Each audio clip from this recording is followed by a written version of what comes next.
During the NFL Combine Friday, news came down that Matthew Stafford won't be changing his address this season. The Rams and the Super Bowl champ agreed to a restructured deal after LA allowed him to talk initially with other teams earlier in the offseason. And with that, we bring in CBS Sports NFL analyst Emory Hunt from Indy for the NFL Combine. And Emory, the Rams took care of Stafford. They taking care of you pretty well in Indy? Always, man. All these little spots around the hotel is walking distance from the convention center, is walking distance from Lucas Oil Stadium. There's no reason to move this great event from the city of Indianapolis. I am off my soapbox. I love to hear that. Now, when it comes to Stafford, there was a point for me where I thought maybe it was the end of his tenure with the LA Rams. But why do you think this deal makes sense for both sides? One, because he knows the scheme, knows the system, is very familiar with the coaching staff. You're playing indoors. You've played well under Sean McVay. You're on the back end of your career. You were flirting with retiring already. There's no reason for you to uproot everything and go somewhere else to an unfamiliar territory that's going to have expectations for you to be the savior. So it made so much sense for not only the Rams, but also Matt Stafford to stay put and ride it out and try to run it back again with the LA Rams. Right, because they were a game away from potentially going to the NFC Championship game, but Jalen Carter had other ideas. Now, when it comes to these 2025 prospects, who was your biggest winner from Friday's workout? Keaton Crawford, the safety out of Nevada, Chris. You talk about someone that ran 4.41, jumped 41 inches in the vertical, had a broad jump of 10.8. So when you look at what he was able to do athletically and you go and watch the film as a safety, it all shows up, so it all translates. You talk about someone that has great ball skills, great range, and the ability to close on the football. You see him make some great interceptions out there in coverage, going from the near hash to the sideline to the numbers, closing on the football and making those plays. And we saw that explosiveness on display today out there in Indy. He definitely will force some people to go back to the tape and realize how good of a football player he really is. Yeah, for his sake, hoping that he is shooting up draft boards. Now, to your biggest loser from Friday's workout, who is it?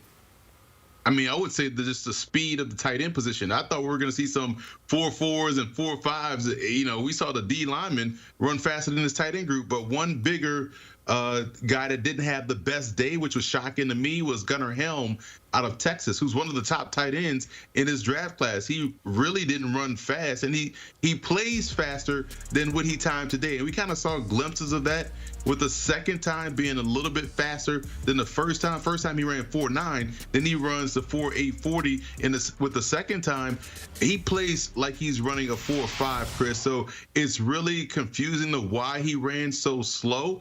But I expect him to run faster and more like his normal play speed once he goes down to the Texas Pro Day. Yeah, he's going to be motivated to show scouts that, hey, that was a fluke, okay? I can run a lot faster than that. No, in your takes, your suits, right, you stand by them. And that's something that you share with Shedeur Sanders, who is ultra confident about his ability. And that was no different on Media Day Friday when he spoke to the media. If you ain't trying to change the franchise or the culture, don't give me. So you should know history repeats itself over and over and over, and I've done it over and over and over, so it should be no question why an NFL franchise should pick me. You think I'm worried about what critics say or what people got to say? You know who my dad is? They hated on him too.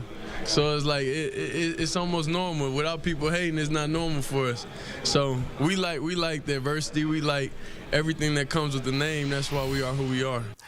Emory, some people will not like his confidence and the amount of confidence he has in himself, but how did you digest his thoughts there? I loved it. Listen, you know, I'm all for it. And here's the thing.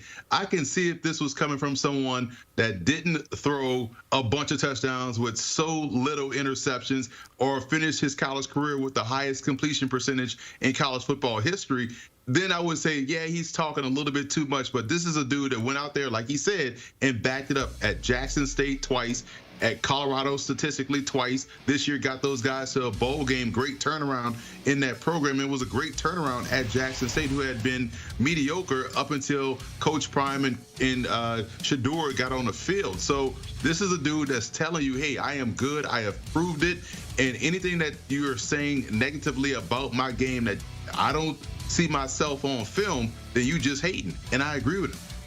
Yeah, I'm with you. I love his approach. And look, he turned around in part, Jackson State program, Colorado as well. So why can't he do it at the NFL level? Now, Sanders will not be participating in QB drill Saturday. Neither will Cam Ward, but Jackson Dart and Jalen Milroe will be. What will you be looking to see from guys who really need to show out to improve their draft stock, in my opinion? I actually am excited to see how the battle between all of these guys vying for QB3 plays out. I talked to Quinn Ewers today. I got the first question in, and I said, hey, where would you rank mental toughness in what needs to happen for a quarterback to be successful? He was like, that has to be near the top. And he started to harp on his mental toughness because I said, hey, do you feel like you are being underrated in that aspect? He's like, absolutely. And that was a sticking point for him. So I'm excited to see how he goes out there and competes. He said he's fully healthy. He's ready to go. Milroe, I asked about his football IQ and does he think he's being underrated in that aspect? And he said, yes. When you look at what I did at Alabama, being the starting quarterback there and having success going against those tough SEC defenses, that requires a lot of intelligence, and it's mentally taxing when you're looking at playing that position. And so when you're thinking about those two guys that have a lot to prove and still have some questions, there was a lot of fanfare coming into the season about both guys. And when you throw in Jackson Dart, who has been getting a lot of buzz lately, watching these guys vie for QB3, it's going to be fun to watch. Yeah, we'll see who rises to the top when it comes to elite competition. Emory Hunt, we appreciate the time as always, man. All right, so here's what we have left for the NFL Combine.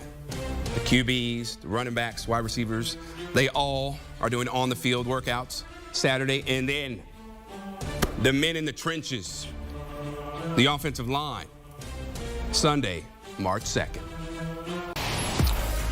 Indianapolis, Indiana, the perennial home of the NFL Combine.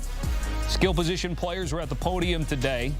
DBs and tight ends taking part in drills, marking the first time they figure to see some low 40 times this week.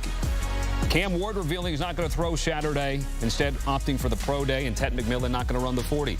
Let's go to the convention center with our guys talking about it. All right, wrapping up our coverage here from the Combine, Indianapolis, Indiana. Jonathan Jones, Mike Renner, I'm Brian Wilson. You're our insider, Jonathan Jones, so let's get some inside info. Neither Shedeur Sanders nor Cam Ward, the top two quarterbacks in this draft class, are going to work out at the Combine. They will almost certainly do it at their pro days. What are you hearing from teams about how they feel about those decisions?